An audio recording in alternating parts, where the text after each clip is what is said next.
நான் அப்படி நினைக்கல. அதுக்கு தான் நான் வேற பணம் அண்ணன்ட்ட வந்தா என்ன சொல்லுவாரு எனக்கு தெரியாதுன்னு நான் சொல்லணும். வந்தா தான் நம்ம சொல்ல முடியும். அண்ணன் கேரக்டர் மாறிடுச்சா, அண்ணனாவே இருக்கிறாராங்கிறது அது பிறகுதான் தெரியும். They don't want to take any choice. அவங்க வந்து நடந்துடணும்.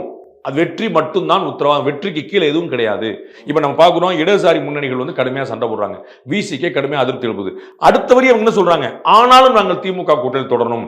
இன்னமும் என்ன சொல்றாரு? திமுக இண்டி கூட்டணி ஒற்றுமையா இருந்தா இந்த வீழ்ச்சிலாம் வந்திருக்காது. அவங்க ஒற்றுமையை பத்தி தான் பேசுறாங்க. அப்ப திமுக இதுல ஒரு பெரிய ரோல் இருக்குல்ல. இவர்கள் எல்லாம் ஒற்றுமையா வச்சிருக்கல. இந்த பக்கம் ஆஃபர் டிமாண்ட் எவ்வளவு இருக்கு? கண்கூடா பார்க்கணும். வெளிப்படையா ரகசியமா எவ்வளவு டிமாண்ட் இருக்கு? அப்ப அவ்வளவு ஆஃபர் இருக்கும்போது போகாம டிஎம்கே கூட இருக்கிறாங்கன்னு அப்ப டிஎம்கே எந்த அளவுக்கு பங்களிக்குது இல்ல, அதுதான் ரொம்ப முக்கியமா பார்க்கணும். அப்ப வந்து அவங்க அந்த செலவழிக்கிறாங்கல்ல, அப்ப அது காசு செலவழிக்கணும், பணம் இடம் செலவழிக்கணும், வேலை செஞ்சு கொடுக்கணும், 150 சலுகைகள் செய்யணும், காம்ப்ரமைஸ் பண்ணிக்கணும், திட்டம் போது வாங்கிக்கணும், என்னென்னமோ இருக்குல்ல.